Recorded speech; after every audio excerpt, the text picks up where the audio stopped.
Okay, malamang tayo po ay very familiar sa story ni David and Goliath. I grew up reading my Bible storybook, no? At isa po ito sa aking paborito na binabalik-balikan doon sa librong yaon. Alam naman po natin, nagtagumpay po itong si David na noon ay, ang sabi ng mga Bible scholars, ay nasa 12 taong gulang pa lamang. Pero nagapi niya itong higante talaga. Ang tawag nga, the Philistine champion. Itong si Goliath, no? Itong pinagmamalaki nilang hero during that time. At wala ni isa man sa mga Israelites ang dito ay naglalakas loob na lumaban sapagkat ito po'y higante.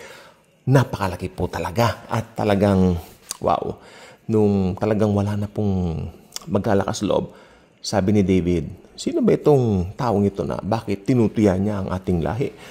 Hindi ba niya alam na tayo ang kanan Diyos? O, di ba? Malakas ang loob ni David.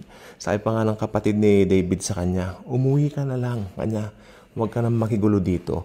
Pero si David, meron siyang confidence na alam niya, ibibigay ng Diyos ang higanteng yan sa kanyang mga kamay. Kung sa Old Testament, titignan mo ang faith ni David, ayos siya, no? So, pumunta siya sa hari kay Saul. At sabi niya, Haring Saul, let me be the one to fight this giant na nanunuya sa ating lahi. Okay? Dahil sa sobrang pagka-despair, maraming Bible scholars believe, sa sobrang pagka-despair ni Saul, pinayagan niya itong ang batang si David. Sige, pinalaban niya. The rest was history.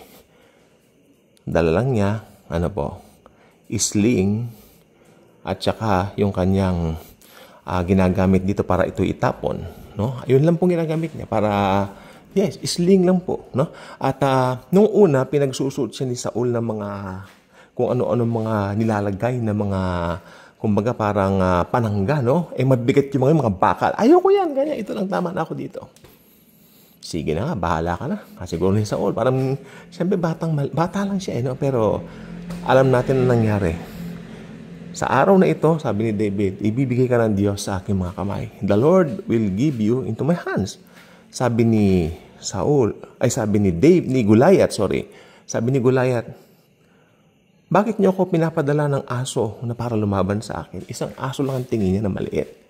Pero the rest was history. Pinukol niya ang bato sa ulo. Sa pool, ang higante, ang champion ng mga Philistines. Patay, tepok, on the spot. Okay. At alam ba ninyo, pinugutan niya ng ulo ito, di ba? Pinugot niya ang ulo ni Goliath. Alam niyo, parang trophy niya. Parang ipinagmamalak niya yung mga trophies nila. Ito, napugot kong ulo ni ganito na ganyan. Parang tagumpay, parang champion na inilagay doon sa Jerusalem. Sa Jerusalem. Na during that time, nasa pamamahala pa ni Zerubbabel, no? Ni Zerubbabel. At later on pa lang siya magiging capital. Pero during that time, yun yung place. Tandaan nyo to, yun yung place. Okay?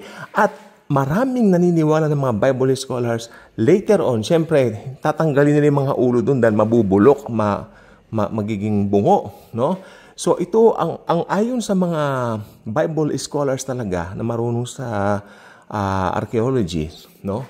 Yung bungo, yung tinatawag na ulo ni Goliath na naging bungo na, no?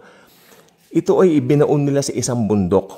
Na sa kalaunan, ang bundok na yon ay tinawag na Golgotha. Kung saan ipinako ang anak ng Diyos na si Jesucristo after 1,000 years.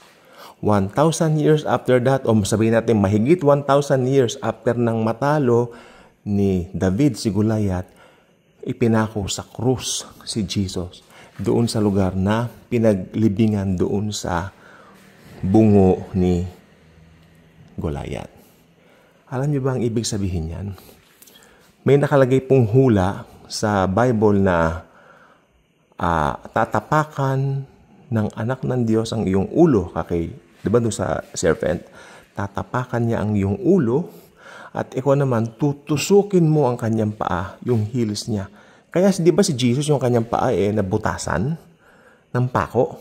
At yung dugo ni Jesus, yan po ang dumaloy. Kaya tignan niyo po ito, ha. Later on, yung lugar na pinagbaunan sa bungo ni Goliath, naging Golgota. Doon nakatirik ang krus ni Kristo, ang anak ng Diyos, makapangyarihan ng kanyang dugo. At si Goliath, sinisimbolo niya roon si Satanas, si Taning. Kaya nung si Jesus nakapako doon sa krus ng Kalbaryo, yung dugo niya dumadaloy mismo, no? At nadudurog ang ulo ni Satanas. Yun yung bungo ni Goliath. Simbolismo lang po yun. Okay? At ito po ay talagang mind-blowing ito nung marinig po namin to sa isang magaling na preacher. So, yan po naman, spiritualize lang po siya. Pero alam nyo, totoo po talaga. No? Kaya Golgotha, hindi rin po malayo yung pangalan. Golgotha, Goliath. Hindi po ba? It could be. It could be. Pero importante, tignan po ninyo, nakapako doon si Jesus, at yung dugo niya sa kanyang mga paa na binutasan, tumutulo ang dugo, marami umaagos yan, at literally si Satanas nadudurog dahil talunan na po siya. Alam niya na bibilang na ang kanyang mga araw. Kaya ngayon, double time si Satan sa pagkuha ng mga magiging kasama niya na itatapon sa Gehenna. At bad news para sa ayaw mag-receive ng gospel ni Jesus, sapagkat ang candidate, most likely, na makasama niya ay ang mga unbelievers. Yung mga nag-reject ng tahasan sa anak ng Diyos na ipinako sa krus ng Kalbaryo para tubusin ang kasalanan ng sanlibutan. I will lead this question. Did you accept Jesus as your personal Lord and Savior? If not, now is the right time. God bless po.